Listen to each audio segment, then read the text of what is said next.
Good evening বন্ধুরা, Rumpa's healthy food চ্যানেলে সব দিনের মতো আজও সবাইকে স্বাগত। আজ আমি আপনাদের জন্য বানিয়েছি কুমড়োর একটি নিরামিষ রেসিপি। আর গরমের সময় এইরকম একটি নিরামিষ সবজি সবার ভালো লাগে। বৃহস্পতিবার ডালের সাথে এইরকম একটি নিরামিষ পদ থাকলে খাওয়াটা জমেও যায়।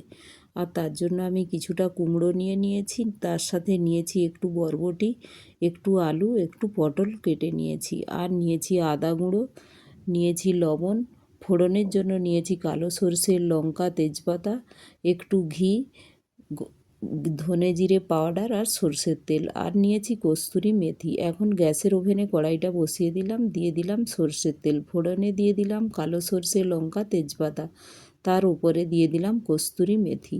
এর ফ্লেভারটা খুব সুন্দর লাগে, তাই এই ফ্লেভারটা, নিরামিষ সবজি তো ফ্লেভারটা ভালো হলে সব ভালোই লাগে। আর উপর থেকে দিয়ে দিলাম কুচিয়ে রাখা আলু। আর এটা নাড়াচাড়া করে আমি এক এক করে সব সবজিগুলোই দিয়ে দেবো। দিয়ে দিলাম কেটে রাখা বরবটি, আর দিয়ে দিলাম কুমড়ো।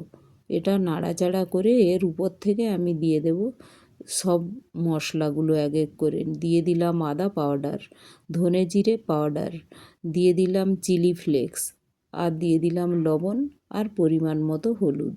দিয়ে আমি এটা সব মশলার সাথে একসাথে ভালো করে মিশিয়ে নেব। আর আপনারা আদা পাউডারের পরিবর্তে আদা বেটে নিতে পারেন।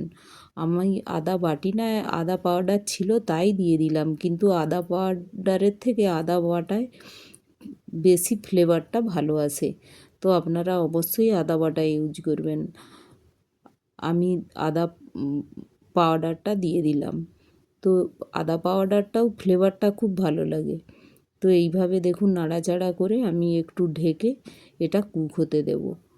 তো এইভাবে এ থেকে যেহেতু লবণ হলুদ সব দেয়া আছে, তো দেখুন কতটা জল বেরিয়ে গিয়েছে। তো আমি একটুও বাইরে থেকে জল ইউজ করছি না। এই নিরামিষ সবজিটা বানানোর জন্য একটুও জল দিতে হবে না। কুমড়ো থেকে যে জলটা, কুমড়োতে অনেক জল থাকে, তো ওটা থেকে যে জল বেরোবে ওতেই এটা কুক হয়ে যায়। দেখুন কতটা কুক হয়ে গিয়েছে। তো রান্নাটা প্রায় আমার হয়ে গিয়েছে। তো এখন আমি এটা ঢেকে একটু ওয়েট করব। তো আমি একটু রেস্টে রেখেছিলাম।